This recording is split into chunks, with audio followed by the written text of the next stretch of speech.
Cuanto más empiezas a investigar qué pensamos, qué entendemos, de dónde venimos, qué creemos que estamos haciendo, más empezamos a ver que nos han mentido.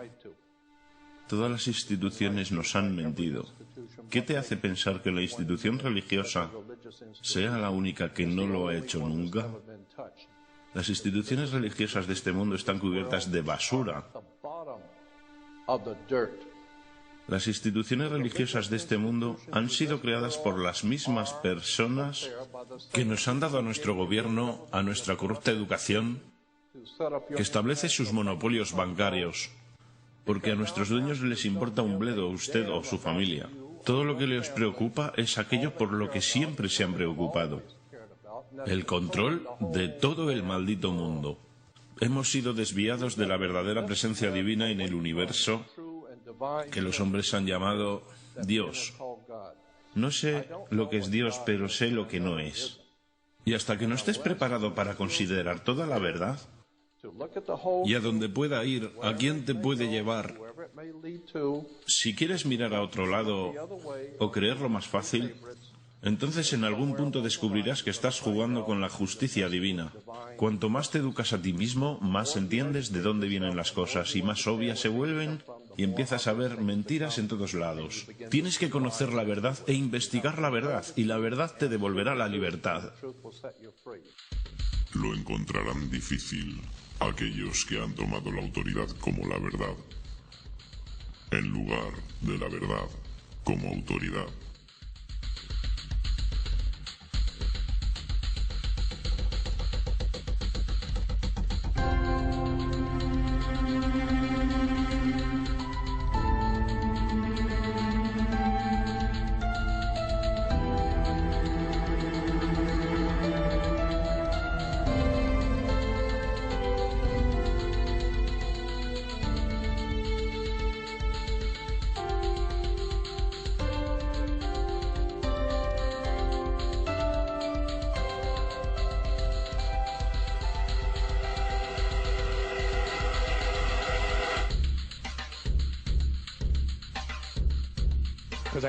Os tengo que decir la verdad. Cuando hablamos de tonterías, enormes, gigantescas sandeces, tenemos que observar sobrecogidos al campeón de todos los tiempos en falsas promesas y exageraciones: la religión. Piensa sobre esto. La religión ha logrado de veras convencer a la gente de que hay un hombre invisible que vive en el cielo, que observa todo lo que tú observas cada simple instante de cada día. Y el hombre invisible tiene una lista especial de 10 cosas que no quiere que hagas. Y si haces alguna de estas 10 cosas, tiene un sitio especial lleno de fuego y humo y personas que se queman y tortura y angustia, donde te enviará a vivir y sufrir y quemarte y ahogarte y gritar y llorar. Para siempre jamás, hasta el final de los tiempos. Pero te ama.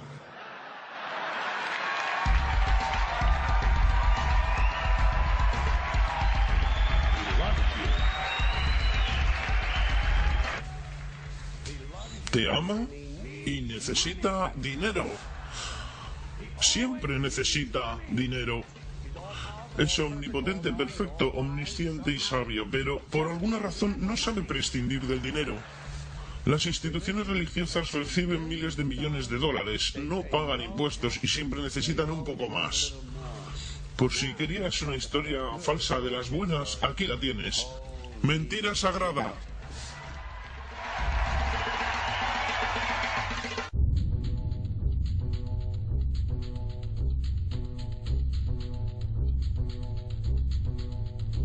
La historia más grande jamás contada.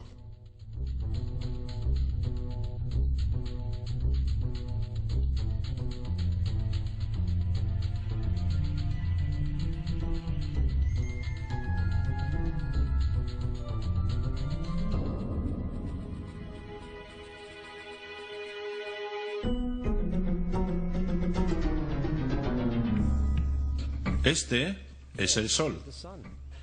Ya desde hace 10.000 años antes de Cristo, la historia es abundante en esculturas y escrituras que reflejan el respeto y la adoración de las personas por este objeto. Y es fácil entender el por qué, visto que cada mañana el sol aparece, llevando consigo la luz, el calor, la seguridad al hombre, salvándolo del frío, de la oscuridad y de las tinieblas pobladas de predadores en la noche. Sin ello, las antiguas culturas entendieron que las cosechas no crecerían y la vida sobre el planeta no habría sobrevivido. Estas realidades han hecho el sol el objeto más adorado de todos los tiempos. Del mismo modo, también fueron conscientes de las estrellas. El estudio de las estrellas les permitió reconocer y predecir acontecimientos que ocurrieron en largos periodos de tiempo, como los eclipses y las lunas llenas. Catalogaron grupos celestes de aquello que hoy conocemos como constelaciones. Esta es la Cruz del Zodiaco, una de las imágenes conceptuales más antiguas de la historia humana. Muestra el Sol mientras figurativamente pasa por las 12 mayores constelaciones en el curso del año. También refleja los 12 meses del año, las 4 estaciones y los solsticios y equinoccios.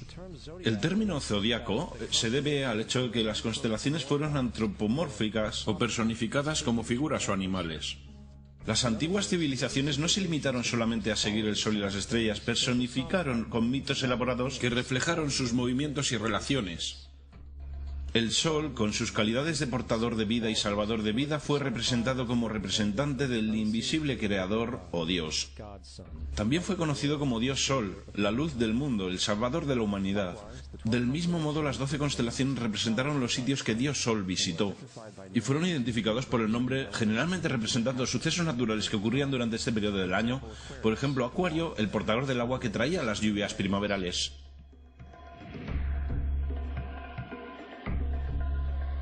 Este es Horus, el dios del sol de Egipto de 3000 años antes de Cristo. Es el sol antropomorfizado y su vida es una serie de alegorías mitológicas que tienen que ver con su movimiento en el cielo. Gracias a los antiguos jeroglíficos egipcios sabemos mucho sobre este mesías solar. Por ejemplo, Horus, siendo el sol o la luz, tuvo a un enemigo conocido como Set, y Set fue la personificación de la oscuridad o la noche.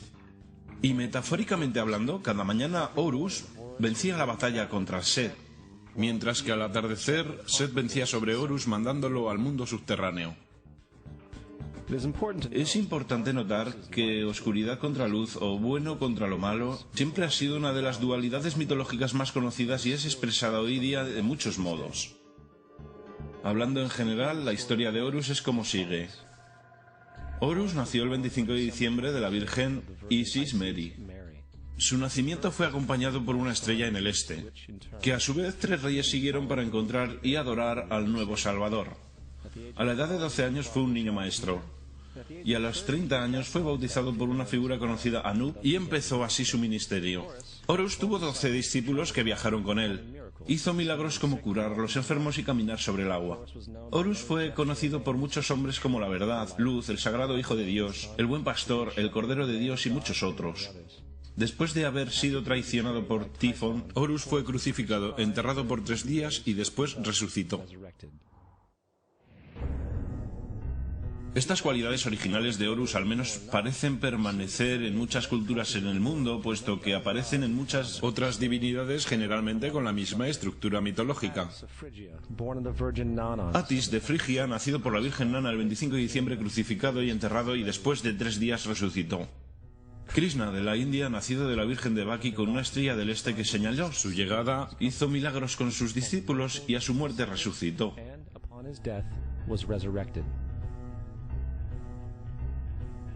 Dionisio de Grecia, nacido por una virgen el 25 de diciembre, fue un viajero maestro. Él hizo milagros como transformar agua en vino, fue llamado Rey de los Reyes, el único Hijo de Dios, el Alfa y el Omega, y muchos otros, y a su muerte fue resucitado.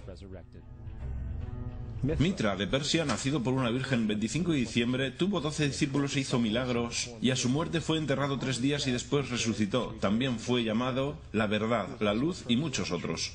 Interesante el hecho que el día sagrado dedicado fue el domingo.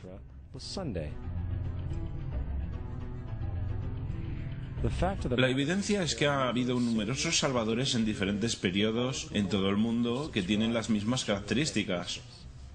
La pregunta que queda es, ¿por qué estas características? ¿Por qué nacidos de una virgen el 25 de diciembre?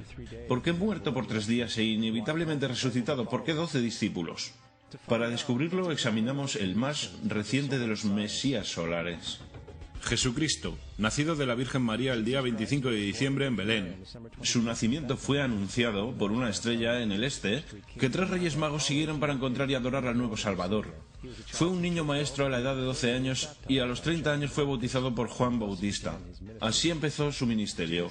Jesús tuvo 12 discípulos con los que viajó haciendo milagros como curar a los enfermos, caminar sobre el agua, despertar a los muertos, y también fue reconocido como Rey de Reyes, el Hijo de Dios, la luz del mundo, el Alfa y el Omega, el Cordero de Dios. Después de haber sido traicionado por su discípulo Judas y vendido por 30 piezas de plata, fue crucificado, puesto en una tumba y después de 3 días resucitó y ascendió al cielo. Sobre todo, la secuencia del nacimiento es completamente astrológica. La estrella del este es Sirio, la estrella más luminosa del cielo nocturno que el 24 de diciembre se alinea con las estrellas más brillantes del cinturón de Orión. Estas estrellas son llamadas hoy, como vinieron llamándose en la antigüedad, los 3 reyes. Los 3 reyes y la estrella más luminosa, Sirio. Todas apuntan a un lugar en el que el sol sale el 25 de diciembre.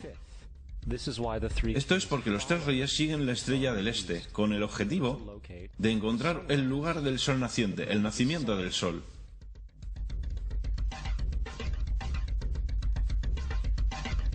La Virgen María es la constelación Virgo.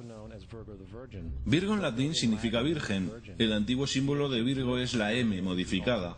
Esta es la razón por la que María, junto con las otras madres vírgenes como Mirra, la madre de Adonis, o Maya, la madre de Buda, empezaron con M.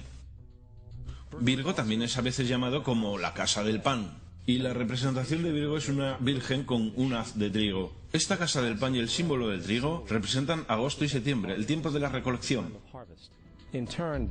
Belén, además se traduce literalmente como casa del pan. Belén es por tanto una referencia a la constelación Virgo, un lugar en el cielo, no sobre la tierra. Hay otro fenómeno muy interesante que ocurre el día 25 de diciembre, el solsticio de invierno. Del solsticio veraniego al invernar los días se vuelven más cortos y fríos. Desde la perspectiva del hemisferio norte, el sol parece moverse hacia el sur volviéndose cada vez más pequeño, acortándose los días y llegando el fin de las cosechas. Con su llegada el solsticio invernal simbolizó el proceso de la muerte. Fue la muerte del sol. Antes del 22 de diciembre la muerte del sol fue observada completamente y puesto que el sol se mueve hacia el sur continuamente por 6 meses, también es el día en que se encuentra el punto más bajo del cielo. Aquí ocurre una cosa extraña. El sol deja de moverse hacia el sur, al menos por lo que se puede percibir, por 3 días. Durante estos 3 días de pausa, el sol reside en las vecindades de la constelación conocida como Cruz del Sur. Después de este tiempo, el 25 de diciembre, el sol se mueve 1 grado al norte, esta vez llevando consigo días más largos, el calor y la primavera. Por tanto, se dijo, el sol ha muerto sobre la cruz. Ha quedado muerto por 3 días y después ha vuelto a nacer. Esta es la razón por la que Jesús y otros numerosos dioses del sol comparten la crucifixión, la muerte por 3 días y el concepto de resurrección. Es el periodo de transición después de que el sol cambia de dirección hacia el hemisferio norte del planeta, llevando la primavera y la salvación. En todo caso, no celebraron la resurrección del sol sino hasta el equinoccio de primavera o Pascua. Esto es debido al hecho que en el equinoccio de primavera oficialmente el sol derrota las fuerzas de las tinieblas y el día se vuelve por tanto más largo en duración que la noche, y las condiciones revitalizantes de la primavera emergen. Ahora, probablemente lo más obvio de todo el simbolismo astrológico alrededor de Jesús concierne a los 12 discípulos. Son sencillamente las 12 constelaciones del zodiaco, con lo que Jesús, siendo el sol, viaja acompañado de ellas. En efecto, el número 12 es repetido muchas veces en toda la Biblia. Este libro tiene mucho más que ver con la astrología que con cualquier otra cosa. Volviendo a la cruz del zodiaco, la vida figurativa del sol no fue solo una expresión artística o un instrumento para trazar los movimientos del sol. También fue un símbolo espiritual pagano, cuya versión simplificada parecía esto. Este no es un símbolo cristiano. Es la adaptación pagana de la cruz del zodiaco.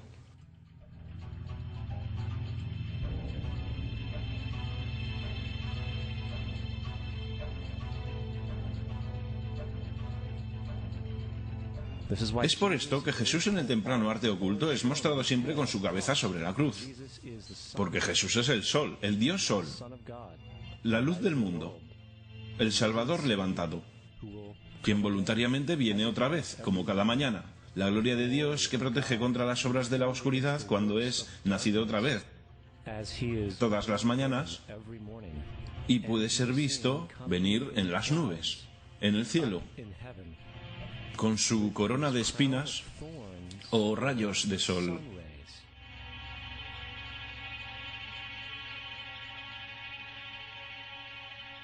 Ahora, de las muchas metáforas astrológicas astronómicas en la Biblia, una de las más importantes tiene que ver con las edades. Durante toda la escritura hay referencias numerosas a las edades. Para comprender esto, tenemos que estar familiarizados con el fenómeno conocido como la precesión de los equinoccios. Los antiguos egipcios, junto con culturas mucho más antiguas que ellos, supieron que cada 2150 años el amanecer en la mañana del equinoccio de primavera ocurre en un signo diferente del zodiaco. Esto tiene que ver con un lento bamboleo que mantiene la Tierra al rotar sobre su eje. Es llamado precesión porque las constelaciones se van retrasando, en vez de atravesar el ciclo normal anual. La cantidad de tiempo que necesita la precesión para pasar por los 12 signos es aproximadamente de 25.765 años. Esto también es llamado el Gran Año, y las sociedades antiguas eran muy conscientes de esto. Hicieron referencia a cada periodo de 2150 años como una edad. Del 4300 al 2150 a.C. fue la edad de Tauro. De 2150 a un año después de Cristo fue la edad de Aries, el carnero. Desde el año 1 al 2150 después de Cristo, la edad de Piscis, la edad en la que estamos todavía hasta día de hoy. En el 2150 entraremos en una nueva edad, la edad de Acuario. Ahora, la Biblia refleja, hablando en general, un movimiento simbólico a través de 3 edades, mientras anuncia una cuarta. En el Viejo Testamento, cuando Moisés desciende del monte Sinaí con 10 mandamientos, está muy contrariado por ver a sus gentes venerar un becerro de toro dorado. A decir verdad, hizo añicos las tablillas de piedra y ordenó a sus gentes que se mataran para purificarse. La mayoría de los eruditos bíblicos atribuirían esta cólera al hecho de que los israelitas estaban venerando a un ídolo falso, o algo por el estilo. La verdad es que el toro dorado es Tauro, y Moisés representa la nueva edad de Aries, el carnero. Esta es la razón por la cual los judíos incluso todavía hoy soplan el cuerno del carnero. Moisés representa la nueva edad de Aries, y en esta nueva edad todos deben liberarse de la vieja edad. Las otras deidades marcan estas transiciones igualmente, como Mitra, un dios precristiano que mata el toro con la misma simbología. Ahora Jesús es la figura que conduce a la edad que sigue a Aries, la edad de Piscis, o los 2 peces. El simbolismo de pez es muy abundante en el Nuevo Testamento, cuando Jesús alimenta a 5.000 personas con pan y 2 peces. Cuando empieza su ministerio caminando a lo largo de Galilea, se hace amigo de 2 pescadores que lo siguen. Creo que todos hemos visto el pez Jesús en la parte trasera de los coches de mucha gente, aunque pocos saben lo que significa realmente. Es un simbolismo astrológico pagano para el reino del sol durante la edad de Piscis. También la presunta fecha de nacimiento de Jesús es esencialmente el principio de esta edad. En Lucas 22:10, cuando Jesús es preguntado por sus discípulos que dónde estará en la próxima Pascua después de marcharse, Jesús responde: «Contemplad, cuando estéis entrando en la ciudad, allí conoceréis a un hombre llevando un cántaro de agua. Síguelo hasta la casa donde entre». Esta Sagrada Escritura es con mucho una de las más reveladoras de todas las referencias astrológicas. El hombre que lleva un cántaro de agua es Acuario. El portador del agua, que es descrito como un hombre que vierte una jarra de agua permanente, representa la edad de después de Piscis. Y cuando el sol, el dios Sol, deja la edad de Piscis, Jesús entrará en la casa de Acuario, porque Acuario sigue a Piscis en la precesión de los equinoccios. Todo lo que Jesús está diciendo es que después de la edad de Piscis vendrá la edad de Acuario. Todos hemos oído hablar alguna vez del fin de los tiempos o del fin del mundo. Aparte de las representaciones gráficas en el libro de la Revelación, la fuente principal de esta idea es Mateo 28:20. Donde Jesús dice: «Estaré con vosotros hasta el final del mundo». Sin embargo, la versión del Rey James, mundo, es una mala traducción entre muchas malas traducciones. La palabra que realmente está utilizando es eón, que significa edad. Estaré con vosotros hasta el final de la edad. Es cierto, pues la personificación solar de Piscis de Jesús terminará cuando el Sol entre en la edad de Acuario. En su totalidad, el concepto del fin de los tiempos y fin del mundo es una alegoría astrológica mal interpretada. Digámosle eso a los aproximadamente 100 millones de personas en USA que creen que el final del mundo se acerca. El símbolo de Jesús, además de ser un híbrido literario y astrológico, es más explícitamente un plagio del dios Sol egipcio Horus. Por ejemplo, este grabado de hace aproximadamente 3.500 años en las paredes del templo Luxor en Egipto. Son las imágenes de la proclamación, la concepción inmaculada, el nacimiento y adoración de Horus. Las imágenes comienzan con la visión que anuncia a la Virgen Isis que concebirá Horus. Luego Nef, el Espíritu Santo que deja embarazada a la Virgen, y luego el nacimiento virginal y la adoración. Esta es exactamente la historia del milagro de la concepción de Jesús. A decir verdad, las semejanzas literarias entre Horus y Jesús son sorprendentes.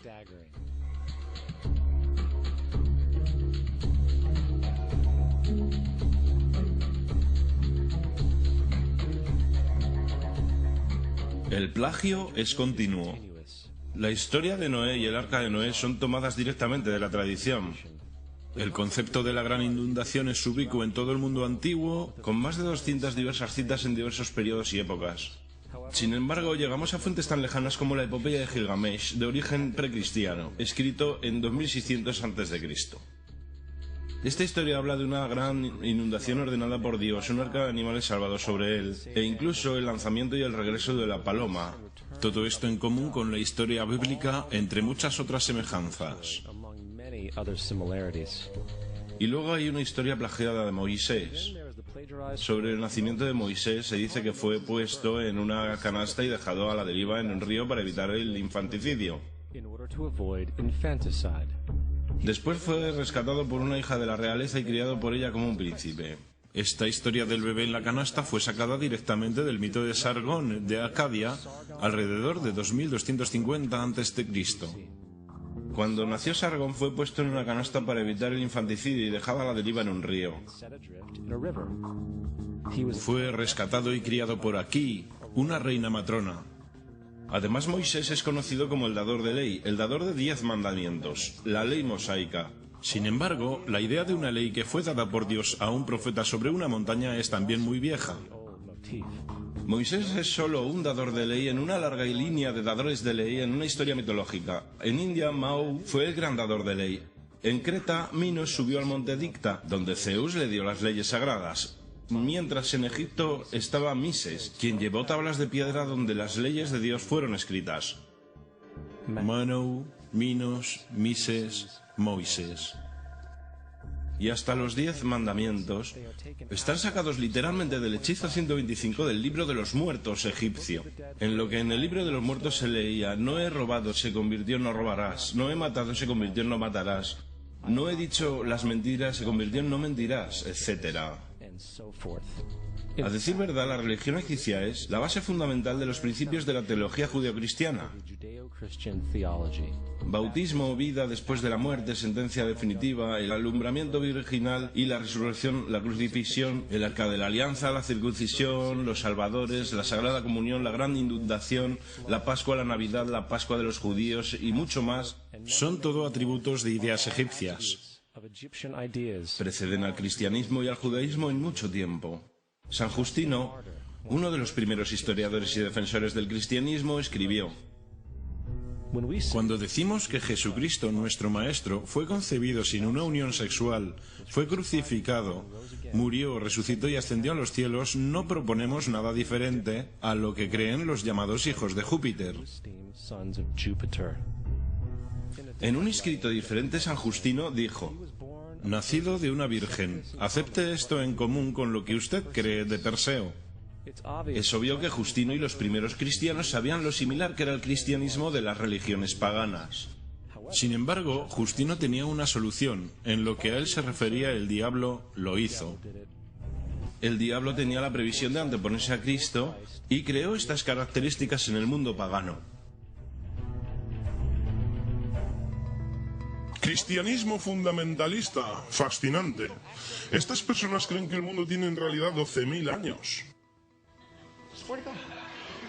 Yo le pregunté a uno de estos tipos: de acuerdo, fósiles de dinosaurio. Y dijo: ¿fósiles de dinosaurio? Dios los puso ahí para probar nuestra fe.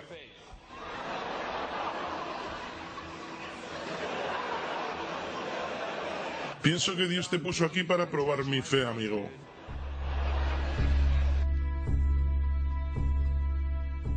La La Biblia no es nada más que un híbrido literario astroteológico, igual que todos los mitos religiosos antes que ella. A decir verdad, el aspecto de transferencia, desde las cualidades de un personaje a un nuevo personaje, se pueden encontrar en el mismo libro. En el Viejo Testamento está la historia de José. José era un prototipo para Jesús. José nació en un parto milagroso. Jesús nació en un parto milagroso. José tenía 12 hermanos. Jesús tenía 12 discípulos. José fue vendido por 20 piezas de plata. Jesús fue vendido por 30 piezas de plata. Hermano Judas sugiere la venta de José. Discípulo Judas sugiere la venta de Jesús. José empezó su trabajo a los 30 años. Jesús empezó su trabajo a los 30 años. Los paralelismos siguen sin parar. Además, ¿hay alguna evidencia histórica no bíblica de alguna persona viviendo con el nombre de Jesús? El hijo de María que viajó con 12 seguidores, sanando a las personas y cosas por el estilo. Hay numerosos historiadores que vivieron alrededor del Mediterráneo, tanto durante como después de la presunta vida de Jesús. ¿Cuántos de estos historiadores documentan esta figura? Ni uno.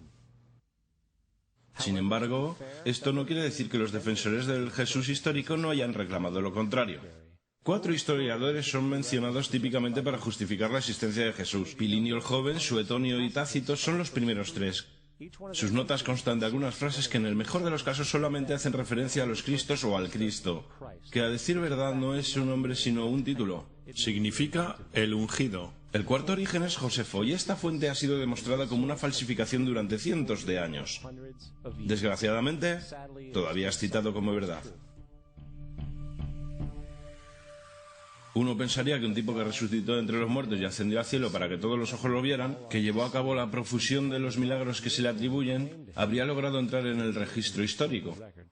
No lo hizo, porque una vez que sopesamos las evidencias, hay altas probabilidades que una figura conocida como Jesús ni siquiera haya existido. El cristianismo es una parodia del culto al sol, en el cual pusieron a un hombre llamado Cristo en lugar del sol, y le rindieron la pleitesía que originalmente se le rendía al sol. No queremos ser ofensivos, pero queremos ceñirnos a los hechos. No queremos herir sentimientos, pero queremos ser académicamente correctos. En lo que comprendemos y sabemos es cierto, el cristianismo no se basa en la verdad. Hemos descubierto que el cristianismo no es nada más que una historia romana desarrollada políticamente. En realidad, Jesús era la deidad solar de la secta cristiana gnóstica, y de la misma manera que todos los otros dioses paganos era una figura mítica. El sistema político fue el que buscó la figura histórica de Jesús para el control social. Antes del 325 después de Cristo, en Roma, el emperador Constantino convocó al concilio de Nicea. Durante la reunión, las doctrinas cristianas políticamente motivadas fueron establecidas, y empezó una larga historia de derramamiento de sangre de cristianos y fraude espiritual. Y durante los siguientes 1600 años, el Vaticano dominó políticamente toda Europa, conduciendo tanto a periodos fáciles como a las edades oscuras, al mismo tiempo que condujo a movimientos instructivos como las cruzadas y la Inquisición.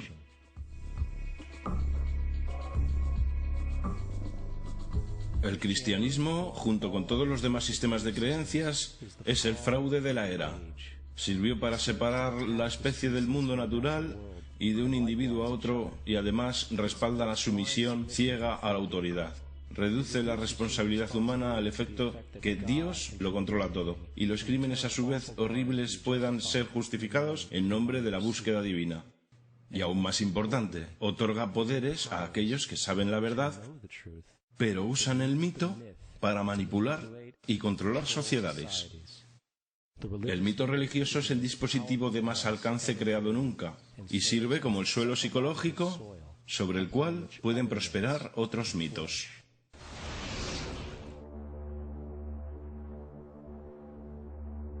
Un mito es una idea que, aun siendo popularmente creída, es falsa. En un sentido más profundo, en el sentido religioso, el mito sirve como una historia que orienta y conmueve a la gente.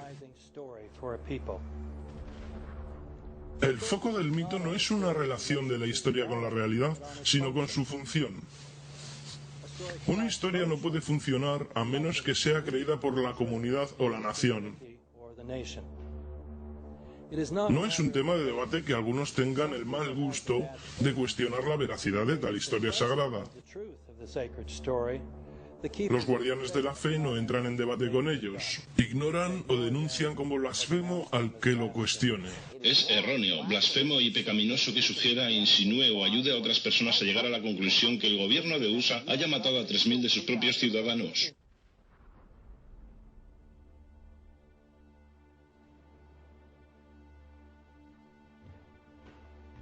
Todo el mundo es un escenario.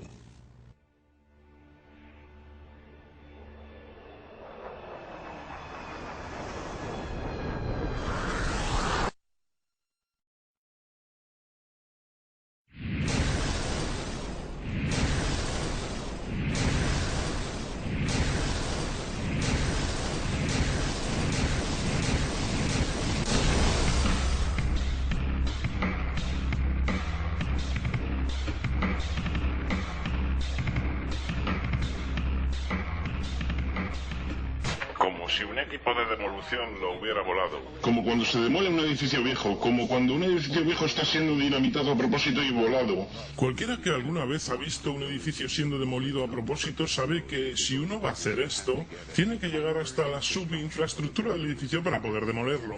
La forma en que esta estructura está colapsando es algo que fue planeado.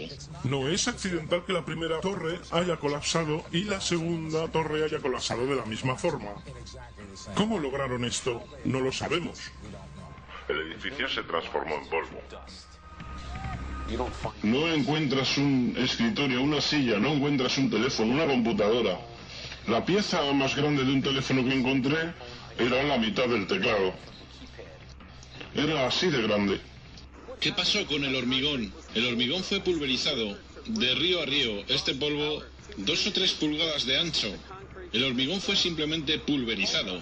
Todos hemos visto varias veces en televisión cuando un edificio es destruido intencionadamente con explosivos para derrumbarlo. Es como si tuvieran detonadores dispuestos para detonar en el edificio. ¡Bum, bum, bum, bum! Escuché una explosión secundaria. Fue una explosión muy fuerte. Hubo una explosión secundaria y luego el correspondiente colapso. Cerca de explotar y tumbó a todos los demás. Para mí sonó como una explosión. Sonó como disparos, bam, bam, bam, y de repente 3 explosiones tremendas. Escuchamos una gran explosión que bajaba. Y entonces la parte superior del edificio simplemente explotó. Vimos algún tipo de explosión. Por la fuerza de la explosión. Una gran explosión. Fuimos para el 8º piso y... Pero cuando llegamos al lobby, esta gran explosión hizo... El lobby lucía como si una bomba hubiese explotado allí.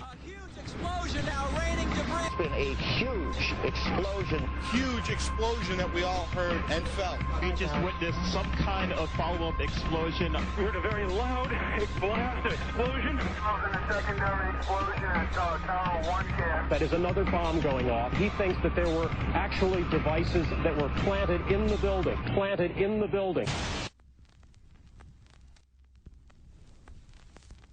El mito del 11S. 19 secuestradores dirigidos por Osama Bin Laden secuestraron 4 aviones comerciales con navajas y evadiendo el sistema de defensa aéreo alcanzaron el 75% de sus objetivos. Las torres del World Trade Center colapsaron planta sobre planta debido a un fallo estructural causado por el fuego, mientras que el avión que alcanzó al Pentágono se evaporó en el impacto. La comisión del 11S descubrió que no hubo advertencia previa, mientras que el gobierno obstaculizó una defensa adecuada. No hubo advertencias.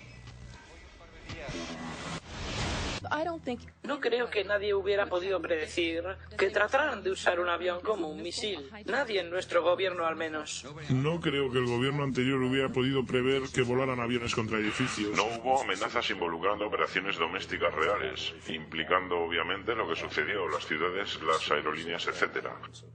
No hubo signos de evidencia, que yo sepa. USA Today reporta que en los 2 años anteriores a los ataques del 11 de septiembre, NORAD condujo ejercicios usando aviones secuestrados como armas. Y un objetivo eran las torres del World Trade Center. Esta es la tapa del Manual de Respuesta de FEMA, 1997. La operación Mascal, octubre del 2000, simuló un avión estrellándose en el Pentágono. En documentos confidenciales de las Filipinas obtenidos por la CNN, el plan era claro. Se abordaría algún avión comercial americano y se estrellaría en las oficinas principales de la CIA. Otros edificios que fueron objetivos, el Pentágono y el World Trade Center. George Tenet decía que la seguridad y el contraterrorismo estaban titilando en rojo. Y las advertencias de un ataque inminente eran tan severas que algo dramático debería haberse hecho. En su lugar, el presidente de Estados Unidos se tomó un mes de vacaciones.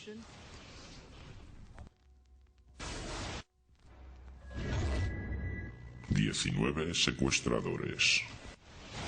Mahmoud Ahmed, la cabeza de la inteligencia pakistaní ISI, le pidió a Omar Sheikh que transfiera $100.000 a Mohammed Atta, quien era el secuestrador jefe. El secuestrador Mohammed Atta recibió transferencias vía Pakistán. El hombre que le mandó el dinero se cree que fue Ahmed Omar Said Sheikh. Omar Sheikh admitió que estaba respaldado por los servicios de inteligencia de Pakistán, el ISI. Nunca se investigó por qué el general Ahmad ordenó que se enviaran $100.000 a Mohammed Atta. En la mañana del 11 de septiembre, oficiales del gobierno estaban desayunando con el general Ahmad en Washington. La comisión del 11S consideró la financiación de los ataques como de poco significado práctico en su reporte oficial.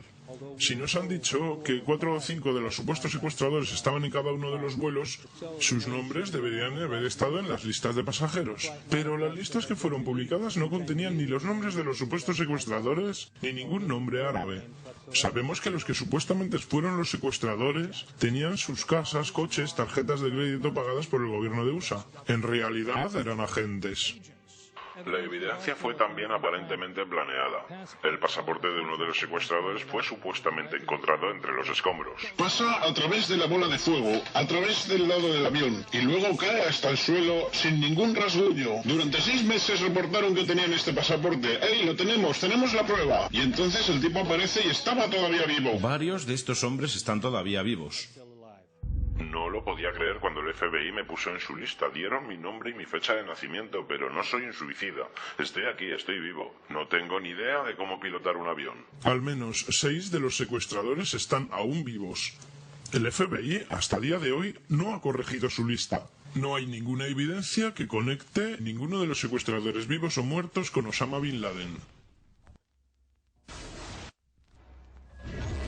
Osama Bin Laden. Por supuesto, estamos detrás de Saddam Hussein, quiero decir, Bin Laden. Enero de 2001. La administración Bush ordena al FBI y a las agencias de inteligencia que detengan las investigaciones relacionadas con la familia Bin Laden, incluyendo a los parientes de Osama, que vivían, adivinen dónde, en Falls Church, Virginia, vecinos de la central de la CIA. Cuando él ya era el criminal más buscado en USA, según se dice, estuvo 2 semanas en un hospital americano en Dubái. Fue tratado por un doctor americano y lo visitó un agente local de la CIA. No hemos visto ninguna pequeña evidencia que conecte a Osama Bin Laden directamente con la planificación del 11S. Este fracaso en la provisión de pruebas luego se dijo que fue innecesario porque Bin Laden, en un vídeo encontrado supuestamente en Afganistán, admitió su responsabilidad por los ataques. Esta confesión es ahora citada como prueba, pero el hombre del vídeo tiene la piel más oscura, pómulos más grandes y nariz más ancha que Osama Bin Laden en todos estos vídeos. Otra vez parece que tenemos una evidencia planeada. En 1976, el hermano mayor de Osama, Salem Bin Laden, contrató a un hombre en Texas con el nombre de Jim Bath para manejar todas las inversiones de la familia Bin Laden en los Estados Unidos. Jim Bath también resulta ser casi un viejo amigo o antiguo piloto de la Guardia Nacional con George Bush. Las conexiones entre los Bush y los Bin Laden se vuelven mucho más claras cuando George Herbert Walker Bush hizo viajes a Arabia Saudita en 1998 y 2000 para encontrarse con la familia Bin Laden representando a una compañía del grupo Carlyle. George Bush estaba reunido con un hermano de Osama, Safik Bin Laden, en la mañana del 11 de septiembre en representación del grupo Carlyle. Este grupo continúa amasando ganancias debido a la guerra contra el terrorismo y las guerras en Afganistán e Irak.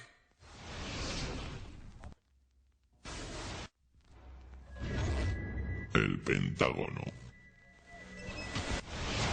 ¿Cómo puede alguien volar un avión de 60 toneladas, 38 metros de ancho y 13 metros de alto a través de este camino de obstáculos? Antes de chocar con el Pentágono realizó un giro de 270 grados hacia abajo en espiral y, sin embargo, Honey Hanhour era conocido por ser un terrible piloto que no podía volar ni siquiera un avión pequeño.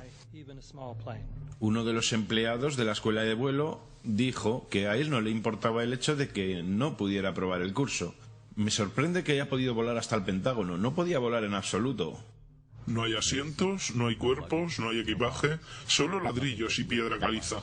La explicación oficial es que el intenso calor del combustible vaporizó por completo el avión. El vuelo 77 tenía dos motores Rolls-Royce de 6 toneladas cada uno. Es científicamente imposible que estas toneladas de acero y titanio fueran vaporizadas por el combustible del avión. Nos han dicho que los cuerpos pudieron ser identificados, ya sea por sus huellas o por su ADN. ¿Qué clase de fuego puede haber evaporado aluminio y acero templado y sin embargo dejar intactos restos humanos? De mi inspección de cerca, digo que no hay evidencia que un avión haya impactado en ningún lugar cercano al Pentágono. Y como dije, los restos que se pueden ver son lo suficientemente pequeños como para ser levantados con la mano. Poco después del ataque, agentes del gobierno recogieron escombros y se los llevaron. Después, todo el área fue cubierta con polvo y grava, de modo que la poca evidencia forense que hubiera quedado fue cubierta. Los vídeos de las cámaras de seguridad que mostraban que era lo que realmente había impactado en el Pentágono fueron inmediatamente confiscados por agentes del FBI. El Departamento de Justicia hasta el día de hoy se ha negado a publicarlos. Si estos vídeos probaran que el Pentágono fue realmente golpeado por un 757, la mayoría de nosotros asumimos que el gobierno los haría públicos.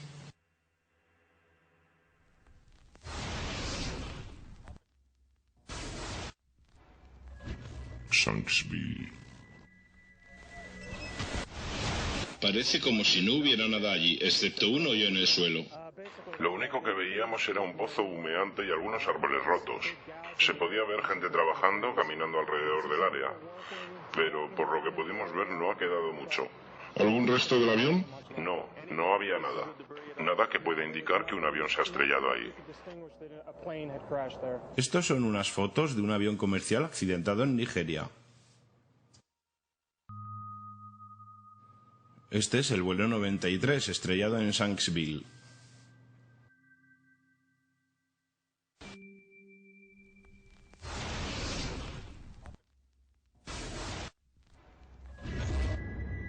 Las torres del World Trade Center. De acuerdo con la teoría, el fuego, aunque no derritió el acero, lo calentó lo suficiente para causar que los pisos debilitados por los choques de los aviones se soltaran de las columnas de acero, lo que causó una reacción en cadena. Lo que esperarías ver con esa teoría, que es la teoría oficial, sería una montaña de pisos apilados unos encima de otros, y en el medio un grupo de columnas del núcleo todavía en pie. El núcleo de las Torres Gemelas consistía en 47 gruesas columnas de acero. Si los pisos se hubieran soltado de ellas, las columnas todavía estarían en pie unos 300 metros hacia el cielo. Los aviones no cortaron todas las columnas centrales. Diseñamos los edificios para soportar un impacto de un Boeing 707 chocando en el edificio en cualquier punto. El edificio podía resistir probablemente varios impactos de aviones de línea. El avión entró dentro de los edificios. Entonces, ¿usted dice que los edificios fueron diseñados para resistir un agujero como ese y todavía permanecer en pie? Si se soltara una bola de billar desde la cima del World Trade Center a 110 pisos, tardaría de 8 a 10 segundos en llegar al suelo si no encontrara absolutamente ninguna resistencia. Las Torres Gemelas cayeron a una velocidad cercana a la de la caída libre. 200.000 toneladas de acero se deshicieron y explotaron hacia afuera en un radio de 150 metros. Esto significa que los pisos se destruyeron a razón de 10 pisos por segundo. No hay una razón en la teoría oficial que explique la velocidad de caída libre del edificio. ¿Qué es lo que puede hacer eso? ¿Qué es lo que puede mover una masa semejante? Explosivos.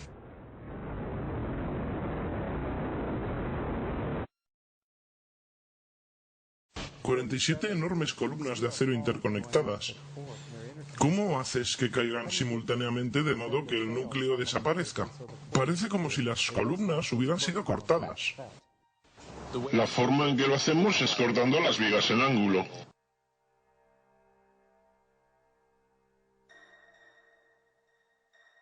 Así estaban las columnas del núcleo después del colapso.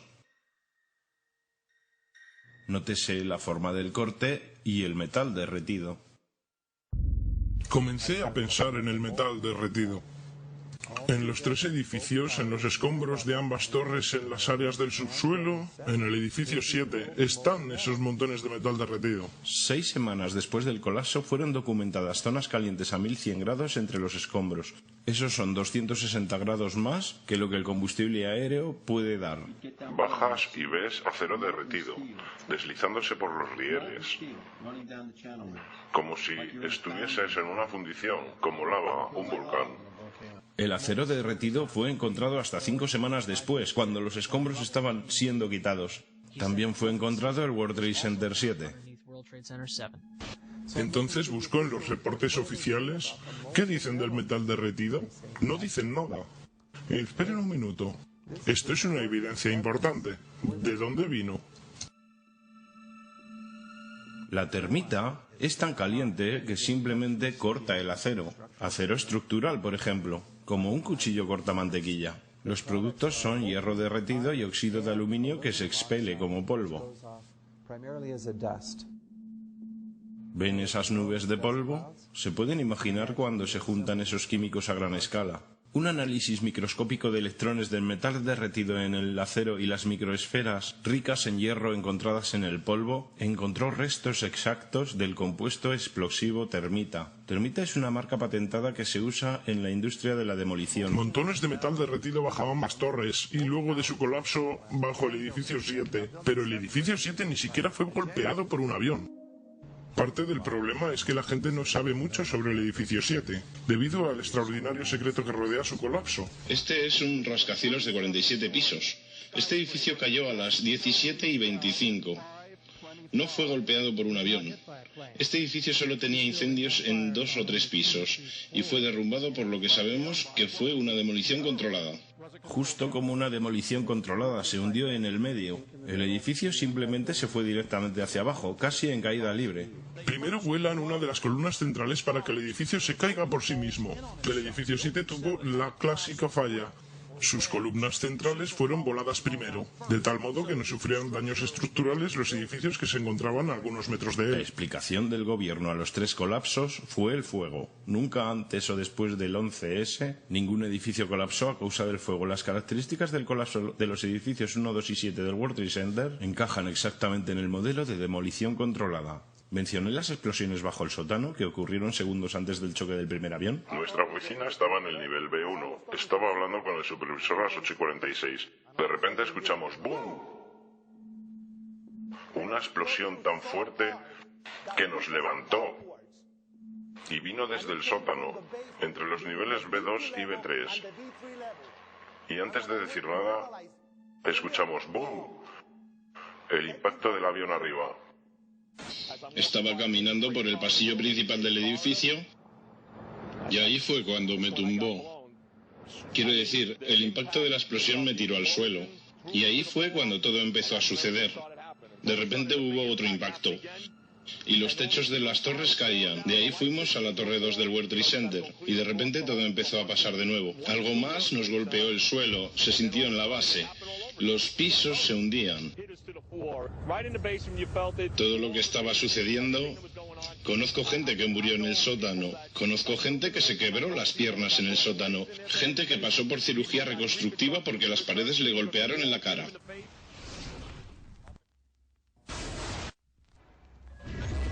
NORAD, Sistema de Defensa Aérea de Estados Unidos.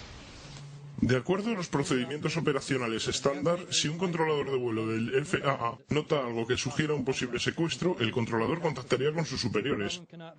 Si el problema no se soluciona en aproximadamente un minuto, los superiores llaman al NORAD para que manden aviones de combate de aceptar para que averigüen qué sucede. NORAD llama a la base de fuerza aérea más cercana que tenga aviones en alerta. Generalmente las intercepciones se hacen dentro de los 10 minutos desde el aviso, pero en este caso, más de 80 minutos pasaron antes de que los aviones despegaran. Es una anomalía increíble. Ningún avión de la Fuerza Aérea mueve una rueda hasta que es muy tarde. No hay ningún avión. ¿Y si hubieran estado tan confundidos a propósito que no pudieron responder?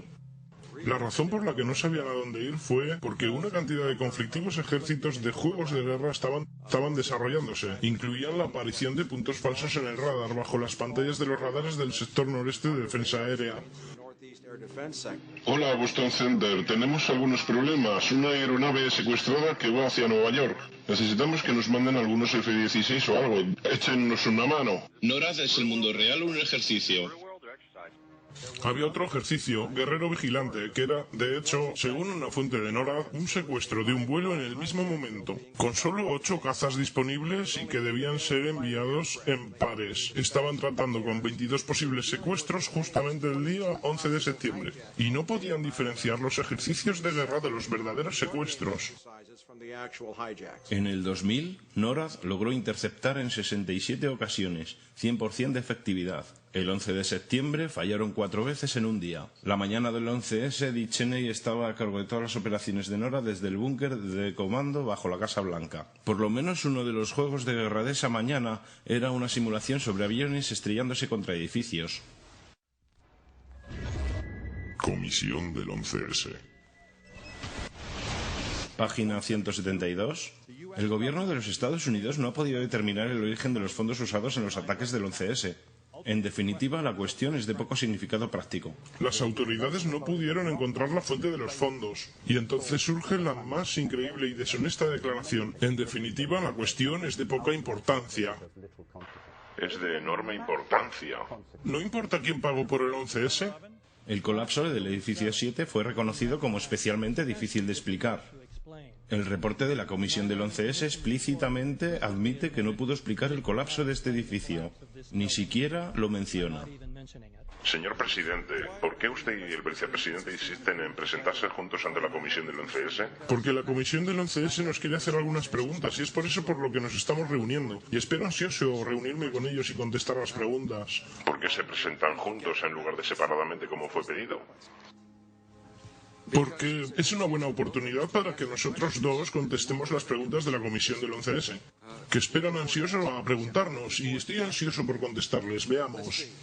¿Cree que deberían ser capaces de presentarse y hablar con sus propias palabras? Deberían ir bajo juramento. Sí, en público. Cuando Bush y Cheney se encontraron con la Comisión del 11S, lo hicieron solo bajo sus propios términos. Se reunían juntos, no estaban bajo juramento. No estarían permitidos ni la prensa ni familiares de fallecidos. No se permitirían grabaciones de ningún tipo. No se permitirían transcripciones. ¿No cree que los familiares tienen derecho a tener la transcripción o a ser capaces de ver? Adam me preguntó lo mismo ayer. Tengo la misma respuesta. El informe final fue un informe unánime. Eso significa que si un miembro de la comisión tuvo alguna objeción sobre cualquier cosa, ese hecho sería dejado fuera de informe. Descubrimos que él no solo sirvió en el equipo de transición de la administración Bush, sino que fue la persona que escribió el borrador del memorando para la organización del Consejo de Seguridad Nacional de la administración Bush. Él es quien escribió sobre la estrategia de los ataques preventivos que fue usada para la guerra de Irak, y también es amigo personal de Condoleezza Rice. Queremos que renuncie. Literalmente no hay nada en el informe del 11S que la administración Bush no haya aprobado. Podemos entender, por tanto, que la comisión bajo el liderazgo de Kellycoe hubiese ignorado toda evidencia que hubiera apuntado a la verdad. Que el 11S fue una operación de bandera falsa y que permitió la autorización de doctrinas y fondos necesarios para un nuevo nivel de movilización imperial.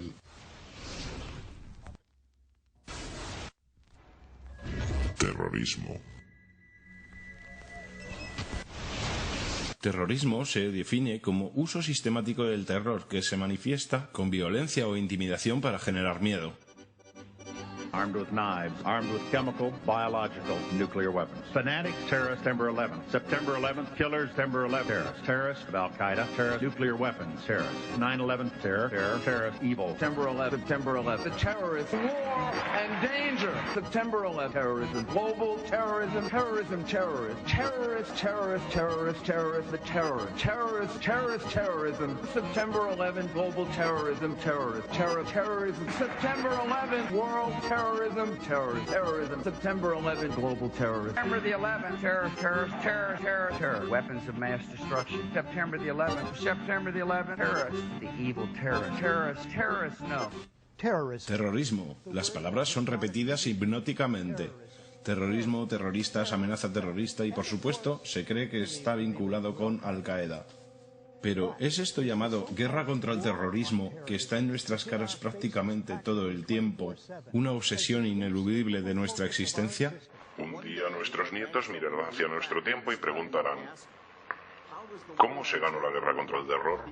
La clase gobernante entera, la élite gobernante, ve al terrorismo como el medio perfecto, de hecho el único medio, para proveer cohesión social, proveyendo una imagen enemiga para que la sociedad se mantenga unida, de acuerdo con la teoría neoconservadora de Carl Smith. Se debe tener una imagen enemiga para tener una sociedad, y eso es algo muy peligroso, porque ahora significa que el orden social entero, los partidos políticos, la vida intelectual y la política en general están basados en un mito monstruoso. Prácticamente todos los sospechosos de terrorismo detenidos son liberados sin cargos, pero solo después de aparecer en la portada para que usted los vea.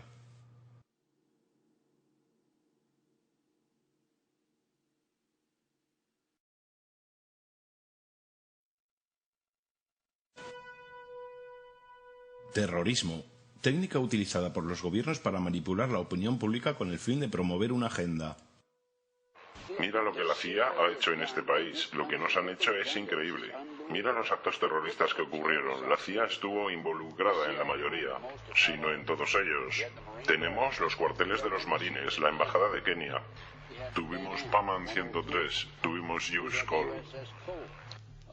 La ciudad de Oklahoma, el World Trade Center en 1993.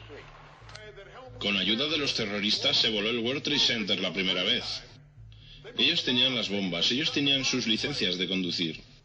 El informante llamó a Salem, un oficial de la Armada egipcio de 43 años. A él fue asignado preparar una bomba y entonces fue a su jefe en el FBI, y le preguntó: ¿vamos a poner una bomba falsa ahí, no? Y el jefe contestó: no, vamos a poner una bomba real. El FBI fue el que llevó a cabo el ataque del World Trade Center en 1993. Contrataron a Ed Salem y le pagaron $1 millón. Y le dieron explosivos reales y un detonador y le dijeron que construyera una bomba y se la diera a los tontos que él controlaba para permitirles atacar el complejo del World Trade Center. Desafortunadamente para ellos hubo solo 6 personas muertas. No fueron suficientes para aprobar leyes contra el terrorismo. Entonces lo que sucedió es que 2 años después, en abril de 95, fue el edificio Murrah de la ciudad de Oklahoma. 168 muertos. Un año después, las leyes antiterroristas fueron aprobadas, las cuales eliminaban muchos de nuestros derechos constitucionales y libertades civiles.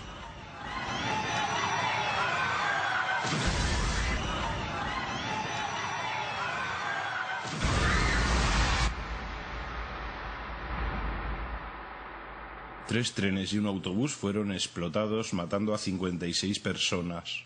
Esa mañana justamente se estaba desarrollando un ejercicio antiterrorista que se ocupaba de el mismo escenario con bombas, en exactamente las mismas estaciones de tren y exactamente a la misma hora. Eran las 9:30 de la mañana. Estábamos de hecho ejecutando un ejercicio para una compañía de unas 1000 personas en Londres, basado en bombas simultáneas que explotarían precisamente en las estaciones afectadas. Todavía tengo los pelos de punta. Estaban haciendo un ejercicio para ver cómo sobrellevarían esto y pasó justo de la misma manera. Precisamente. El mismo escenario con bombas en precisamente las mismas estaciones de trenes y precisamente a la misma hora. Debemos pensar que hay algún tipo de coincidencia, que hubo también una simulación antiterrorista. Al igual que el 11S, estaban hablando sobre ataques a los mismos objetivos, las mismas estaciones de tren, en exactamente el mismo momento que los ataques se estaban produciendo, proveyendo algún tipo de protección, por lo que deben ser operaciones orquestadas de alguna manera por el Estado.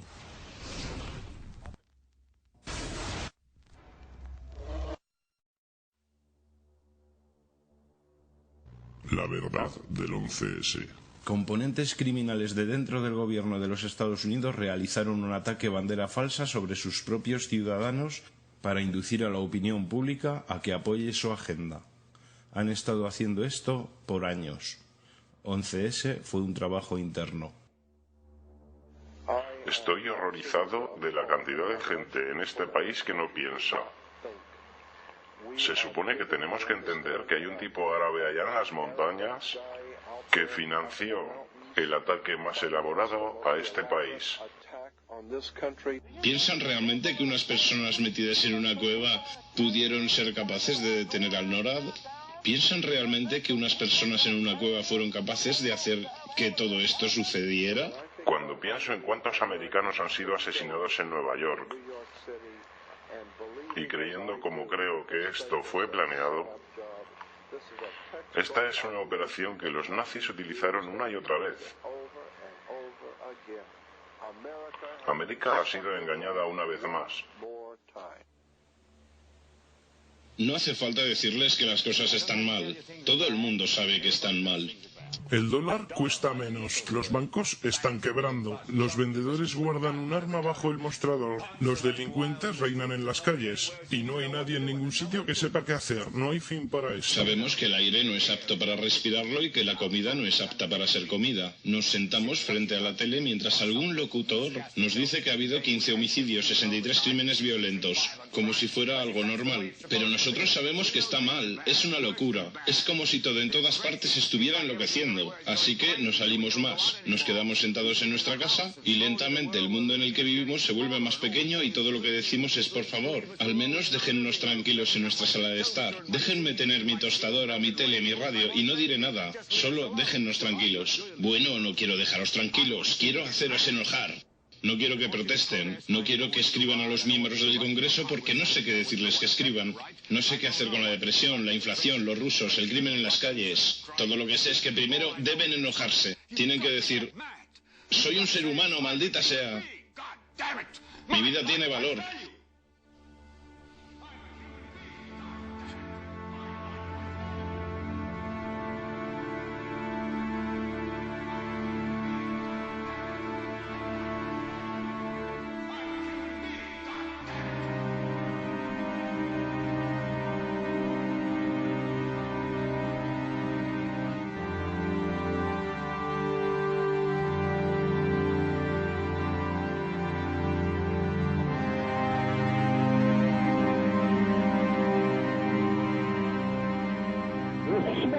Hay humo, es terrible, 105, Torre 2.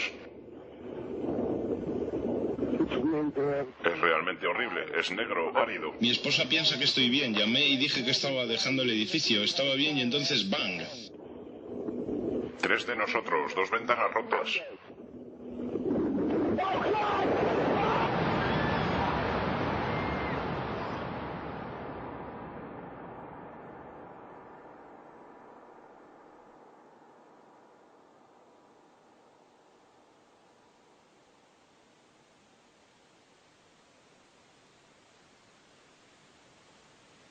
Interrumpimos este programa para un mensaje del presidente. Señoras y señores, la propia palabra secreto es repugnante en una sociedad libre y abierta. Y nos hemos opuesto intrínsecamente a las sociedades secretas, a juramentos secretos y a procedimientos secretos. Porque nos enfrenta en todo el mundo una conspiración monolítica y despiadada que se basa principalmente en medios encubiertos para expandir su esfera de influencia, basada en infiltración en lugar de invasión, en subversión en lugar de elecciones, en intimidación en lugar de libre elección. Es un sistema que ha construido y usado vastos recursos humanos y materiales para construir una maquinaria eficiente, una red estrechamente entretejida, que combina operaciones militares, diplomáticas, de inteligencia, económicas, científicas y políticas. Sus preparativos son ocultos, no se publican, sus errores son enterrados, no salen en los periódicos, sus disidentes son silenciados, no elogiados. No se cuestionan los gastos, no se revelan los secretos. Es por eso que el legislador ateniense Salón decretó como delito que los ciudadanos se desentiendan de las controversias. Pido su ayuda en la tremenda tarea de informar y alertar a la población norteamericana, confiando en que con su ayuda los hombres serán como han nacido, libres e independientes.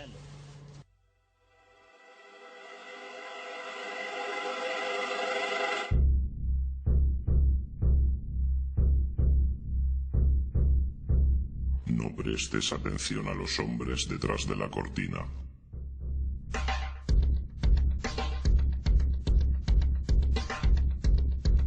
Detrás del trono hay algo más grande que el rey mismo. El mundo está gobernado por personajes muy distintos de lo que imaginan los que no están detrás de la escena. La verdad es que un grupo de los grandes centros financieros es dueño del gobierno desde los días de Andrew Jackson. En 1775, la Guerra Americana Revolucionaria comenzó cuando las colonias americanas buscaron separarse de Inglaterra y su monarquía de opresión. Aunque hubo muchas razones para la revolución, una en particular sobresale como causa primordial. El rey George III de Inglaterra prohibió la moneda sin interés e independiente que las colonias estaban produciendo y usando, forzándolos a pedir dinero del Banco Central de Inglaterra con interés, inmediatamente poniendo a las colonias en deuda. Y como luego dijo Benjamin Franklin, la negativa del rey George III de permitir a las colonias operar un sistema monetario honesto que liberaría al hombre ordinario de las palancas de los manipuladores de dinero fue probablemente la causa primordial de la revolución. En 1783 América ganó su independencia de Inglaterra. Sin embargo, su batalla en contra del concepto del Banco Central y los hombres corruptos y llenos de avaricia asociados a él acababa de comenzar. ¿Qué es un banco central? Se trata de una institución que produce la moneda de una nación entera. Basados en el precedente histórico, existen dos poderes específicos, intrínsecos en la práctica del Banco Central: el control de las tasas de interés y el control del suministro de dinero o inflación. El Banco Central no solo provee dinero a la economía de un gobierno, se lo presta con interés. Entonces, aumentando o disminuyendo el suministro de dinero, el Banco Central regula el valor de la moneda emitida. Es crucial entender que la estructura entera de este sistema puede producir una sola cosa a largo plazo: deuda. No hace falta pensar mucho para entender esta estafa. Cada dólar producido por el Banco Central es prestado con interés. Esto significa que cada dólar producido es realmente un dólar, más un cierto porcentaje de deuda basado en este dólar. Y como el Banco Central tiene un monopolio sobre la producción de la moneda del país entero, y ellos prestan cada dólar, con deuda inmediata asociada a él, ¿de dónde sale el dinero para pagar esta deuda? Solo puede venir nuevamente del Banco Central. Lo que significa que el Banco Central tiene que incrementar constantemente su suministro de dinero para temporalmente cubrir la deuda pendiente creada. Y puesto que este nuevo dinero es también prestado con interés, crea más deuda. El resultado final de este sistema, sin duda, es la esclavitud, porque es imposible para el gobierno y para el público salir algún día de esta deuda autogenerada. Los padres fundadores del país son bien conscientes de ello. Creo que las instituciones bancarias son más peligrosas que un ejército. Si el pueblo americano alguna vez permite a los bancos privados controlar la emisión de moneda, los bancos y corporaciones que crecerán alrededor de ellos privarán al pueblo de su propiedad hasta que sus hijos despierten, sin casa en el continente que sus padres conquistaron.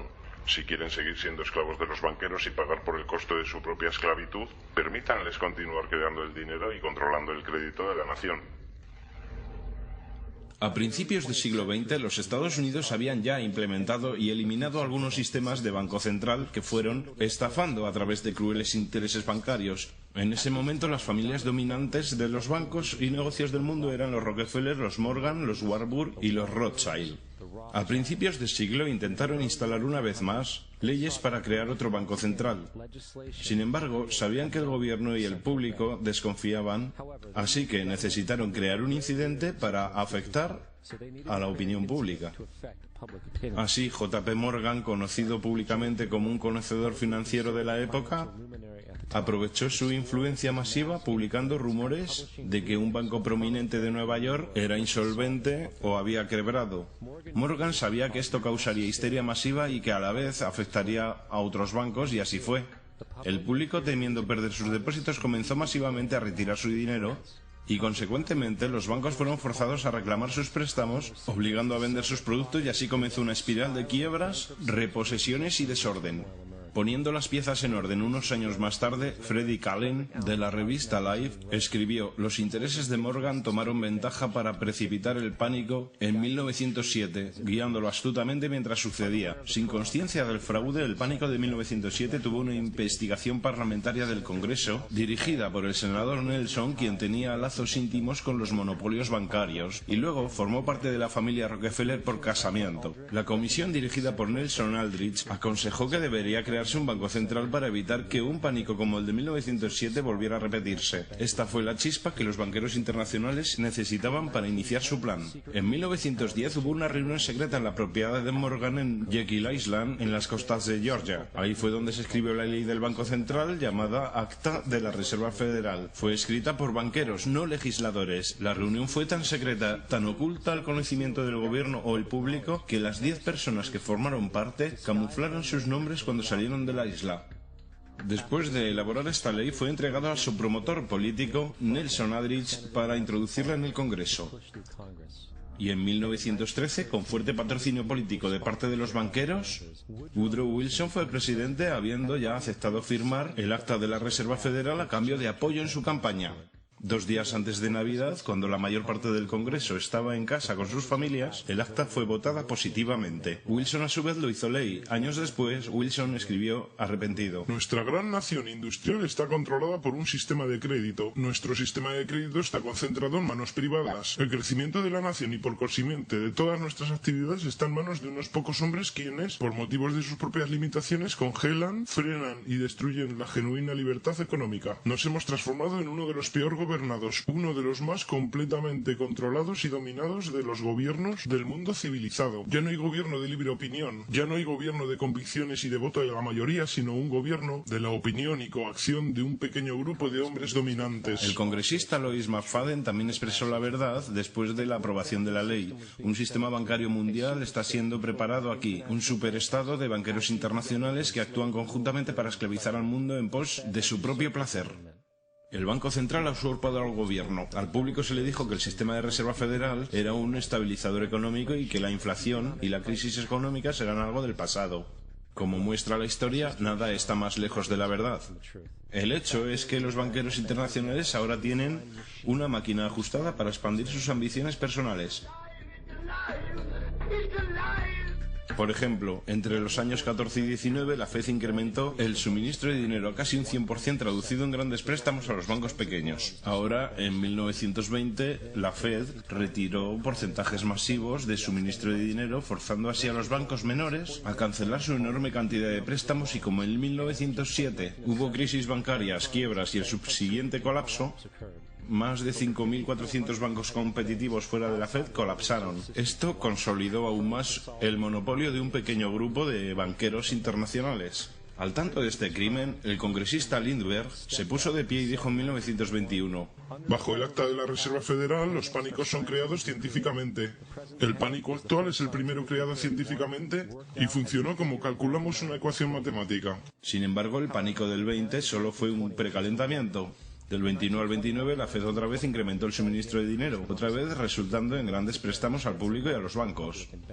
Se creó otro nuevo tipo de préstamo llamado préstamo margen en el mercado bursátil, muy simple. Un préstamo margen le permitía al inversor pagar solo el 10% del precio de un título, siendo el otro 90% prestado a través del corredor de bolsa. En otras palabras, una persona podía tener 1.000 pagando 100. Este método fue muy popular en los años 20, cuando todo el mundo parecía estar haciendo dinero en la bolsa. Sin embargo, este préstamo tenía una trampa. Podía ser solicitado en cualquier momento y debía ser pagado en 24 horas. Esto se llama pedido marginal, y el resultado típico de un pedido marginal es la venta de stock comprado con el préstamo. Entonces, unos meses antes de octubre del 29, Rockefeller, Bernard Baruch y otros conocedores silenciosamente se retiraron de la bolsa, y el 24 de octubre del 19, los financistas de New York, quienes entregaron los préstamos marginales, empezaron a pedirlos en masa. Esto provocó una venta masiva en el mercado, puesto que todos debían cubrir sus préstamos marginales, y por consiguiente disparó una crisis masiva de bancos por la misma razón. Colapsaron 16.000 bancos y habilitaron a los banqueros internacionales conspiradores a no solo comprar los bancos rivales con descuentos, sino también a comprar corporaciones completas por centavos de dólar. El robo más grande de la historia americana. Pero esto no acaba aquí.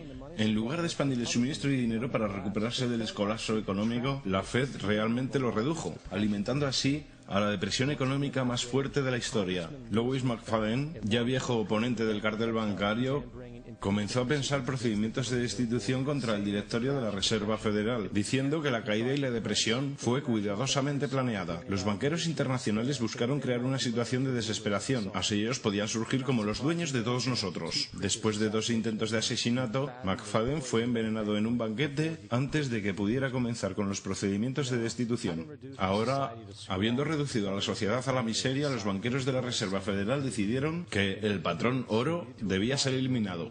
Para ello necesitaron obtener el oro remanente en el sistema, así que bajo la pretensión de terminar con la depresión se produjo la recuperación del oro en 1933. Bajo amenaza de prisión por 10 años, se obligó a entregar todo el oro al tesoro, esencialmente robando al público la poca riqueza que les quedaba. A finales del 33, el patrón oro fue abolido. Si miras un billete de dólar de antes del 33, dice que puede ser convertido en oro. Si miras un billete de dólar actual, dice que es moneda de curso legal, lo cual significa que está respaldado por absolutamente nada. Lo único que le da valor a nuestro dinero es cuánto hay en circulación. Por consiguiente, el poder para regular el suministro es también el poder de regular su valor, que también es el poder para poner economías y sociedades enteras de rodillas. Denme el control de suministro de dinero de una nación y no me interesa quién haga sus leyes. Es importante entender claramente, la Reserva Federal es una corporación privada. Es tan federal como Federal Express.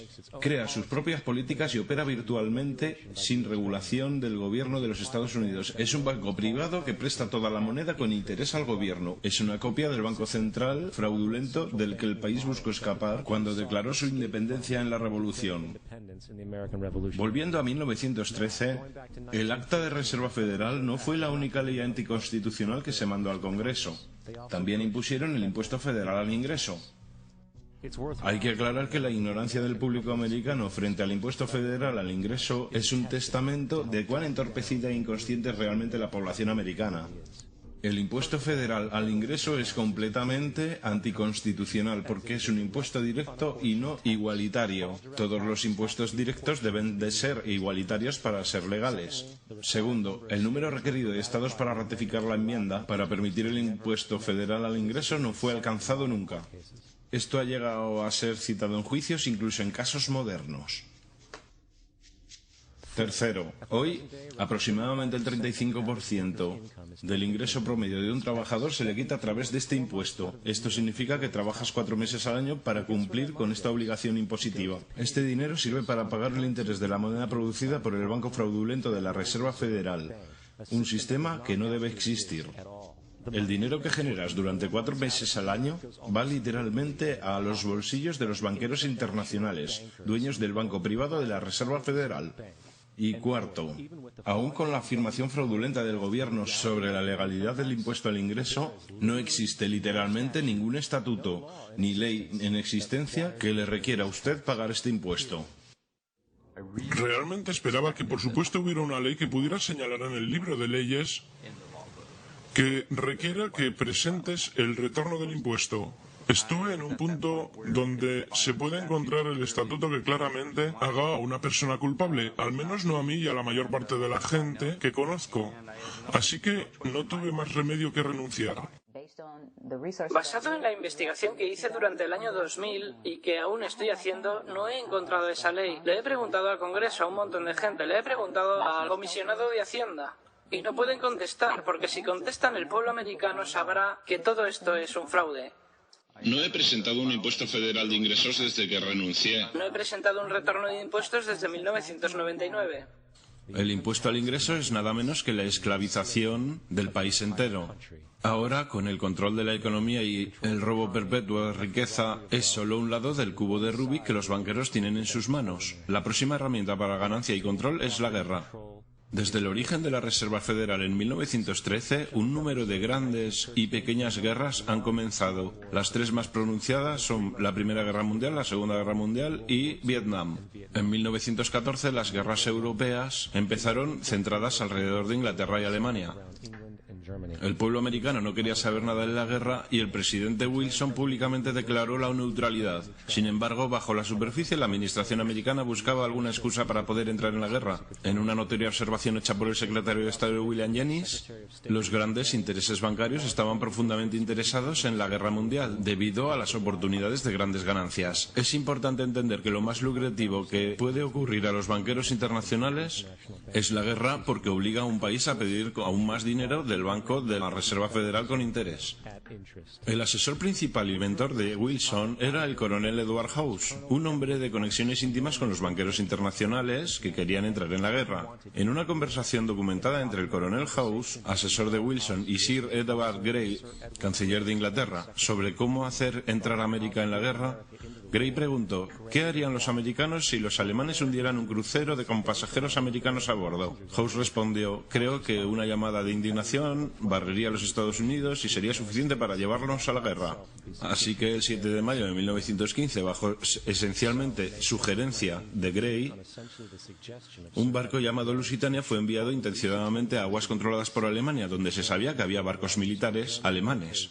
Y como es de esperarse, submarinos alemanes torpedearon la nave, haciendo explotar municiones almacenadas, matando a 1.200 personas. Para entender mejor la naturaleza intencional de esta conspiración, la embajada alemana de hecho colocó avisos en New York Times.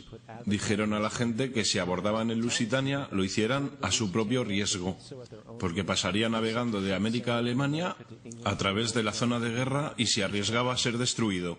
De hecho, y como fue anticipado, el hundimiento de Lusitania causó una ola de ira entre la población americana y América entró en la guerra poco después. La Primera Guerra Mundial causó 323.000 muertes americanas. Rockefeller ganó alrededor de $200 millones.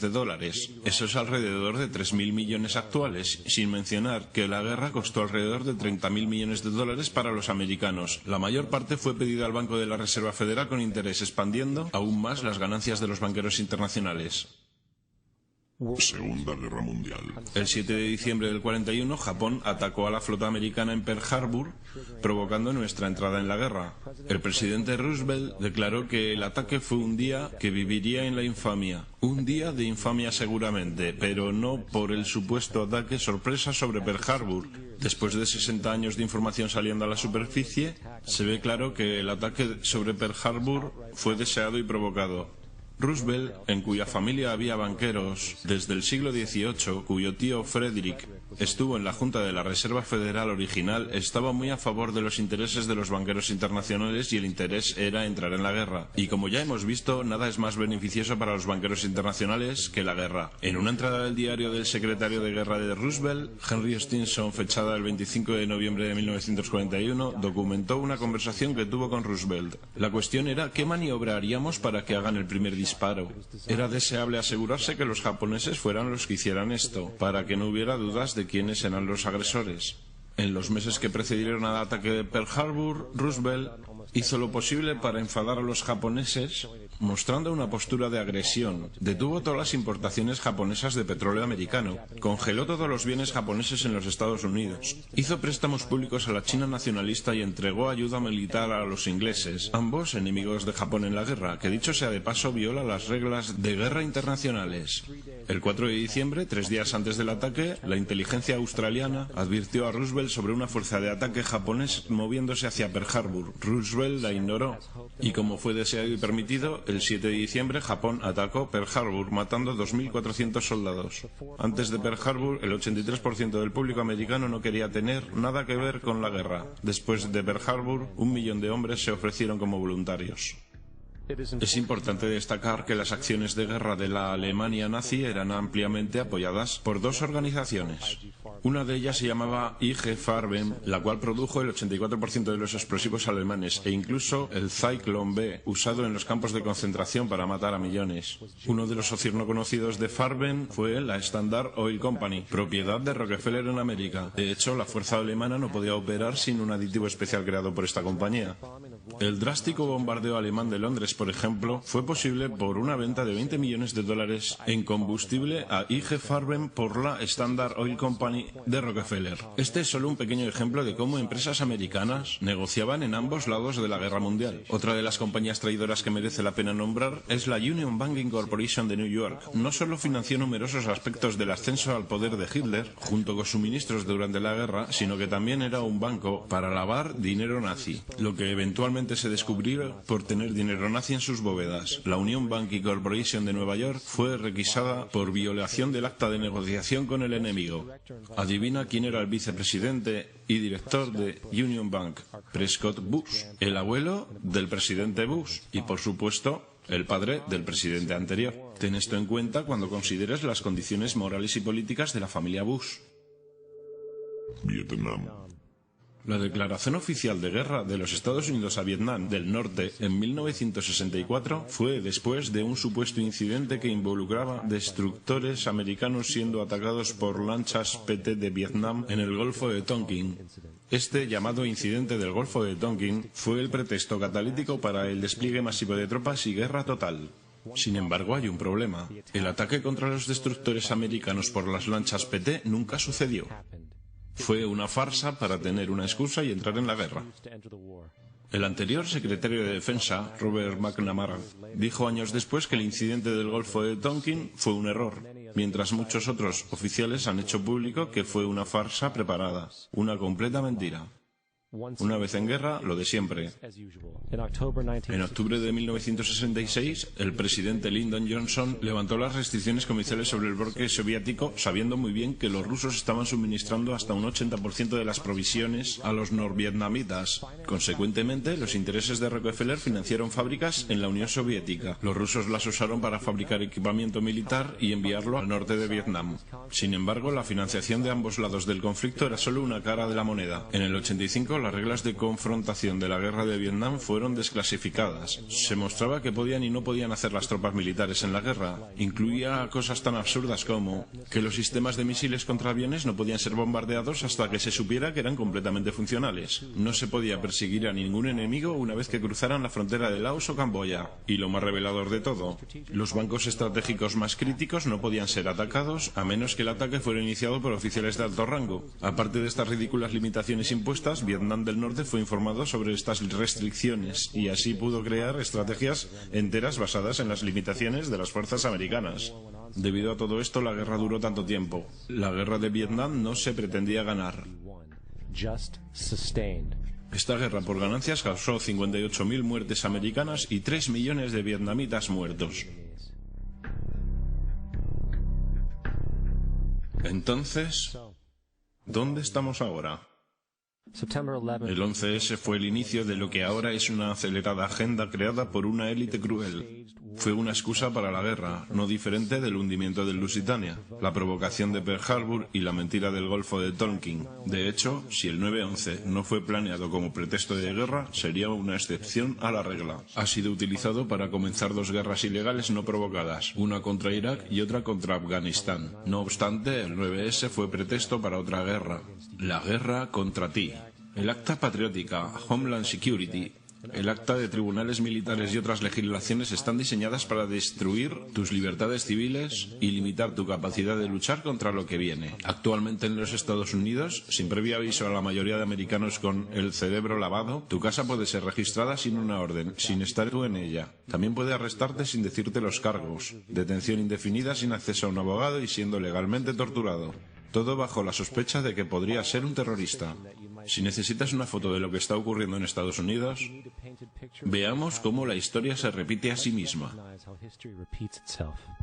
En febrero de 1933, Hitler dirigió un ataque bajo falsa bandera, incendiando el edificio del propio Parlamento alemán, el Reichstag, y culpó a terroristas comunistas.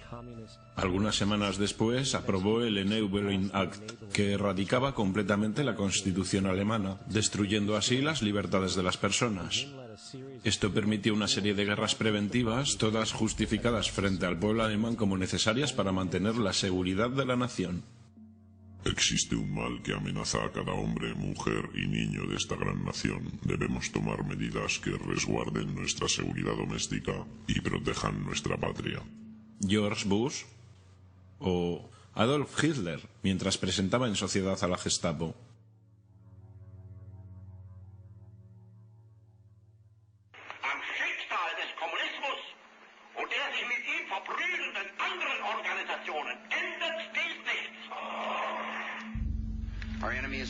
Nuestro enemigo es una red terrorista y los gobiernos que la apoyan. Es hora de despertar. La gente del poder hace lo posible para asegurarse que estés continuamente distraído y manipulado. La percepción de la realidad de la mayoría, especialmente en el terreno político, no les es propia. Les es sagazmente impuesta sin que ellos se den cuenta siquiera. Por ejemplo, gran parte del público cree en realidad que la invasión a Irak está saliendo mal porque la violencia sectaria no parece detenerse. Lo que el público no alcanza a ver es que la desestabilización es lo que realmente quieren quienes están detrás del gobierno. Esta guerra pretende ser sostenida para que la región pueda ser dividida y se pueda mantener el dominio del petróleo, se recojan continuos beneficios para los contratistas y que se establezcan bases militares permanentes para usarse como puntos de lanzamiento contra otros países petroleros no dispuestos a ceder, como Irán y Siria. Para entender mejor que la guerra y la desestabilización es puramente intencional, en 2005, 2 comandos ingleses fueron arrestados por la policía iraquí, tras haber sido capturados conduciendo su coche y disparándole a civiles, mientras iban vestidos como 2 árabes. Después de su arresto y prisión en la cárcel de Basora, el ejército británico requirió que los soltaran. Cuando Basora se negó, tanques ingleses irrumpieron en la prisión y liberaron a los hombres. Si quieres destruir una zona, ¿cómo lo haces? Hay 2 formas. Puedes ir y bombardearla, pero eso no es muy eficiente. Lo que haces es procurar que la gente de la zona se maten entre ellos y destruyan su propio territorio, sus propias granjas. Eso es lo que se ha hecho en esta zona. La manera que destruyes un oponente es hacer que se destruya a sí mismo, dividiendo sus filas contra ellos mismos. Entonces les ayudas. Tienes agentes alimentando a ambos bandos, inflamando a ambos lados y se exterminan. Ya es hora de que algunos de nosotros despertemos a esta realidad, que entendamos que la gente que trata de mantener imperios y crear imperios, lo hacen manipulando a la gente que tratan de conquistar. Te preguntarás por qué la cultura entera está saturada de programas de entretenimiento en los medios masivos, mientras que el sistema educativo en América continúa con su asombrosa decadencia estupidizante desde que el gobierno americano decidió hacerse a cargo de los subsidios al sistema público educativo. Tu gobierno consigue lo que paga. Cuando entendamos eso, entonces miraremos a las instituciones educativas financiadas por el gobierno y veremos el tipo de estudiante y tipo de educación que se está produciendo con estas escuelas financiadas por el gobierno. La lógica te dirá que si lo que sale de estas escuelas no está de acuerdo con lo que el Estado y el gobierno federal querían, entonces se debería cambiar. La idea es que el gobierno obtiene lo que pidió. No quieren que tus hijos sean educados. No quieren que pienses demasiado. Este es el porqué de la proliferación de entretenimientos, shows televisivos de masas, parques de diversiones, drogas, alcohol y todo tipo de distracciones para mantener la mente humana entretenida. Así no te metes en el camino de la gente importante por pensar demasiado. Mejor despierta y entiende que hay gente que está guiando tu vida. Y tú sin saberlo. Estamos en serios problemas, porque ustedes y otros 62 millones de americanos están escuchándome ahora mismo. Porque menos del 3% de ustedes leen libros. Porque menos del 15% de ustedes leen diarios. Porque la única verdad que conocen es lo que reciben a través de esta pantalla. Ahora mismo hay una generación entera que nunca conoció nada que no haya salido de esta pantalla. Esta pantalla es el Evangelio, la última revelación. Esta pantalla puede hacer quebrar presidentes, papas, primeros ministros. Esta pantalla es la fuerza más fantástica en este mundo sin Dios y tiembla si alguna vez cayera en manos de la gente equivocada. Y cuando la compañía más grande del mundo controla la más fantástica fuerza propagandística en este mundo sin Dios, ¿quién sabe qué mierda se venderá como si fuera verdad? Así que escúchenme. La televisión no es la verdad. La televisión es solo un parque de diversiones, un circo, un carnaval, una tropa de acróbatas, viajeros, contadores de historias, bailarines, cantantes, malabaristas raros, domadores de leones, jugadores de fútbol. Estamos en un negocio de matar el aburrimiento, pero ustedes se sientan ahí día a día, noche a noche. Todas las edades, colores, creencias, somos todo lo que ustedes conocen. Están empezando a creer las ilusiones que estamos rodando aquí. Están empezando a pensar que esta pantalla es la realidad y que sus propias vidas son irreales. Ustedes hacen lo que esta pantalla les dice. Visten, comen y educan a sus hijos como la pantalla les dice. Esto es locura masiva. En el nombre de Dios, ustedes son lo real. Nosotros somos la ilusión.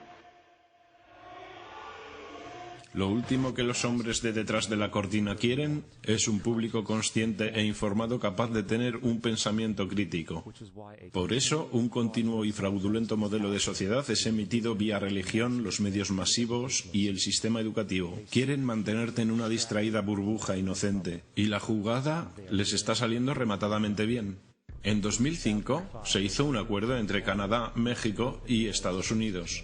Este acuerdo, sin haberse anunciado al público, sin ser regulado por el Congreso, fusiona a los Estados Unidos, Canadá y México en una sola entidad, borrando todas las fronteras.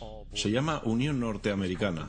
Quizá te preguntes por qué nunca has escuchado hablar de esto. De hecho, solo hay un periodista de las grandes cadenas que ha estado al tanto. Ha tenido el coraje de cubrir el asunto. La política de fronteras abiertas de la administración Bush y su decisión de ignorar la imposición de las leyes inmigratorias de este país es parte de un plan más amplio. El presidente Bush firmó un acuerdo formal que acabará con los Estados Unidos tal como los conocemos. Y dio ese paso sin aprobación del Congreso ni del pueblo de los Estados Unidos. Es un trato del que pocos han oído hablar. Fue hecho por muy poca gente en la cima, en beneficio de la clase inversora. Pero la gente de clase trabajadora, políticos de todo nuestro país, desde comunidades y ciudades, no saben nada sobre esto.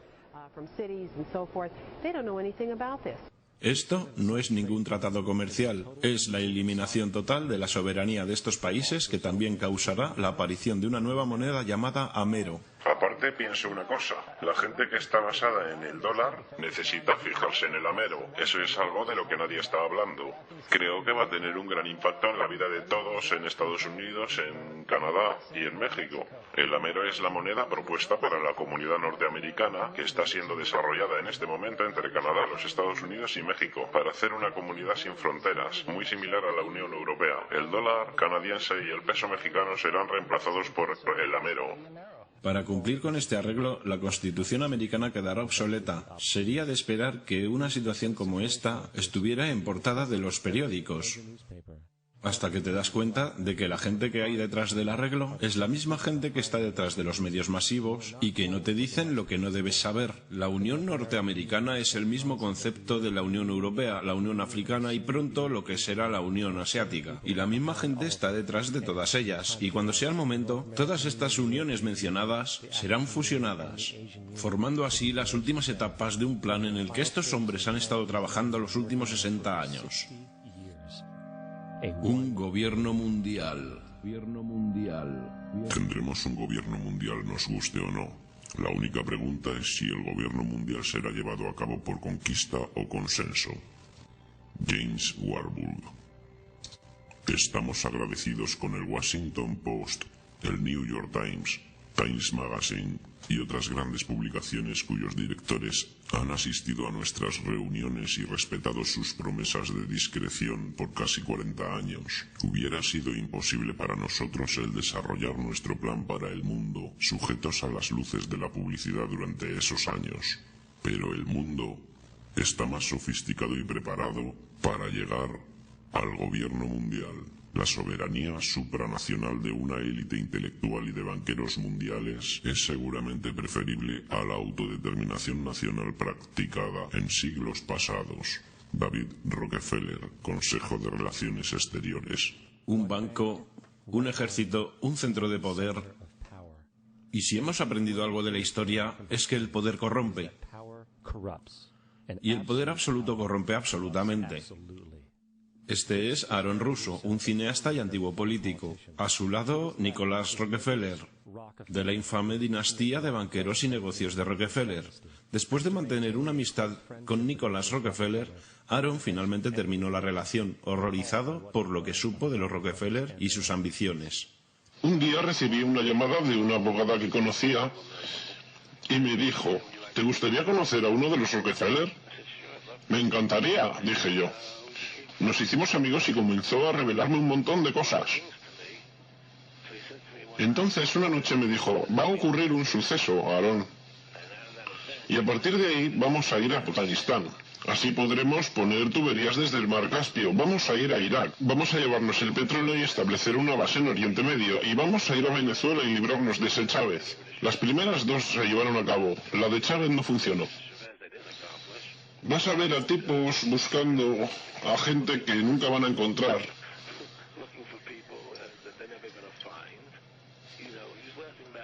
Él se reía del hecho de que tenemos esta guerra contra el terror y no hay un enemigo real. Hablaba de cómo esa guerra para el terror no la puedes ganar nunca porque es una guerra eterna. Así siempre puedes seguir quitándole libertades a la gente.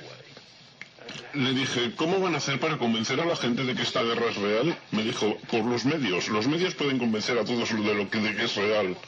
Solo debes seguir hablando sobre estas cosas y decirlas una y otra vez. Finalmente la gente las cree. Crearon la Reserva Federal en el 13 a base de mentiras. Crearon el 11S, que fue otra mentira. Con el 11S están librando una guerra contra el terror y después vas a Irak, que fue otra mentira. Y ahora van a ir a Irán. Es una cosa llevando a otra y a otra. Y yo preguntaba: ¿por qué hacéis esto? ¿Cuál es el objetivo? Tienes todo el dinero del mundo, tienes todo el poder. Están hiriendo gente. Eso no es bueno. Y él me contestaba: ¿por qué te preocupas por la gente? Cuídate a ti mismo y cuida a tu familia. Le dije: ¿pero cuál es el objetivo definitivo aquí? Me dijo: el objetivo final es ponerle un chip RFID a todo el mundo. Tener todo el dinero en esos chips y tener todo en esos chips. Y si alguien quiere protestar sobre lo que hacemos o ir en contra, entonces solo apagamos su chip. Eso es, microchips. En 2005 el Congreso, bajo el pretexto del control inmigratorio y la llamada guerra contra el terrorismo, se aprobó el Acta de Identificación Real, bajo el cual se proyecta que en mayo de 2008 te será requerido llevar una tarjeta de identificación federal. Incluye un código de barras escaneable con tu información personal. Sin embargo, este código de barras es solo un paso intermedio, antes de que la tarjeta sea equipada con un módulo de seguimiento por RFID, que usará radiofrecuencia para seguir todos tus movimientos en este planeta. Si esto te suena extraño, debes saber que el chip de seguimiento por RFID ya se encuentra en todos los pasaportes americanos. El paso final es implementar el chip, el cual está ya instalado en personas bajo diferentes pretextos. Tenemos una familia de Florida que son pioneros en un nuevo mundo valiente. Han sido voluntarios para ser los primeros en ser implantados con dispositivos de identificación en sus cuerpos. Después del 9S estaba muy preocupada por la seguridad de mi familia. No me importaría tener algo implantado permanentemente en mi brazo que me identificara. Al final, todos estarán encerrados en una red monitoreada de control, donde cada acción que realices será documentada, y si te sales de la línea, apagarán tu chip. Y desde ese punto, cada aspecto de la sociedad girará alrededor de interacciones con estos chips. Esta es la imagen del futuro si abres los ojos para verla. Una economía mundial centralizada desde el movimiento. Y las transacciones de todos son monitorizadas. Todos los derechos eliminados. Y el aspecto más increíble: estos elementos totalitarios no serán impuestos sobre la gente los pedirá. ya que la manipulación de la sociedad a través de la generación del miedo y la división ha separado al ser humano de su sentido de poder y realidad. Un proceso que ha ocurrido durante siglos, si no milenios.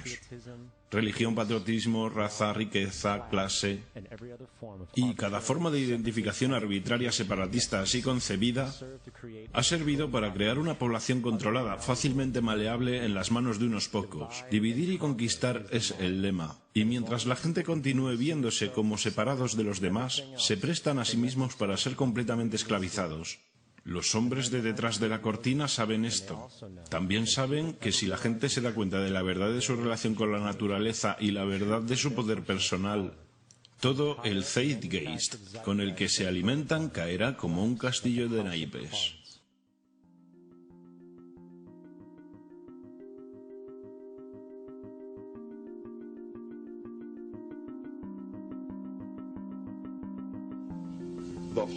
El sistema entero en el que vivimos nos enseña que no tenemos poder, que somos débiles, que la sociedad es mala y está llena de crimen y demás.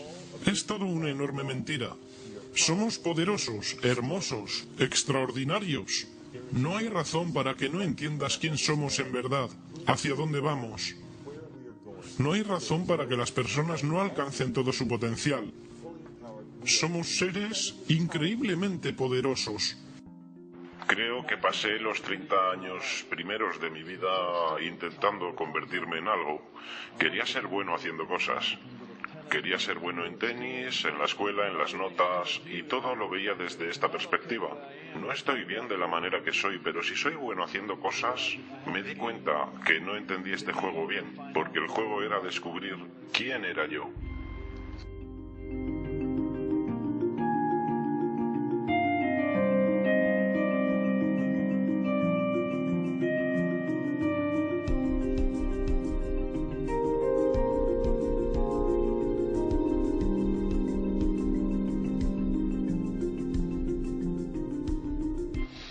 En nuestra cultura hemos sido entrenados para resaltar las diferencias individuales, así que miras a cada persona y lo que nos impacta es más inteligente, más tonto, más viejo, más rico, más pobre. Hacemos estas distinciones dimensionales y las ponemos en categorías y las tratamos de esa manera. De esta forma vemos a los demás como separados de nosotros mismos. Vemos cómo son diferentes. Una de las características más dramáticas de la experiencia es estar con otra persona y de repente ver cómo se parece a ti, no cómo es diferente. Experimentar lo que es esencia en ti, que es esencia en mí, es de hecho lo mismo. Entendiendo que no hay otro, es todo uno. Yo no nací siendo un ser rico y acomodado. Nací siendo un ser humano. Entonces aprendí esta historia de quién soy, si soy bueno o malo, resolutivo o no. Todo esto se aprende durante el camino. Cuando el poder del amor prevalezca sobre el amor al poder, el mundo conocerá la paz.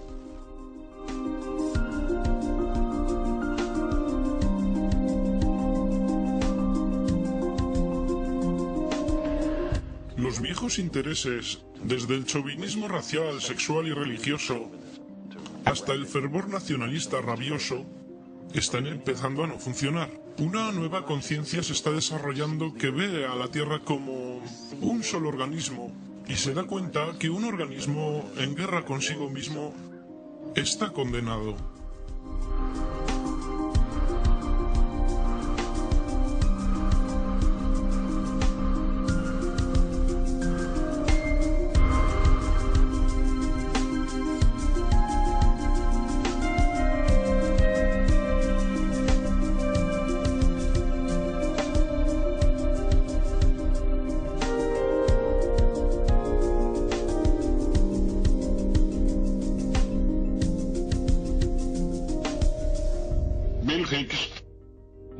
Solía terminar sus discursos con esto. La vida es como un paseo por una atracción de un parque de atracciones. Cuando te subes piensas que es real, porque así de poderosas son nuestras mentes. El paseo sube, baja y da vueltas, tiene emociones, sustos y luces de colores. Es muy ruidoso y es muy divertido por un rato. Algunos han estado por el paseo mucho tiempo y empiezan a preguntarse: ¿Esto es real o solo es una atracción? Y otra gente ha recordado y nos ha dicho, hey, no te preocupes, no temas, porque esto es solo un paseo. Y hemos matado a esas personas. ¡Cállenlo! Que tengo mucho invertido en este paseo, cállenlo. Mira mi ceño de preocupación, mira mi gran cuenta bancaria y mi familia. Esto tiene que ser real. Solo es un paseo. Pero siempre matamos a esos tipos buenos que tratan de decirnos eso. ¿Lo has notado? Y dejamos a los demonios que campen libres. Pero no importa, solo es un paseo y podemos cambiarlo cuando queramos. Es solo una decisión, sin esfuerzo, sin trabajo, sin ahorros de dinero. Solo es una decisión ahora mismo, entre el miedo y el amor.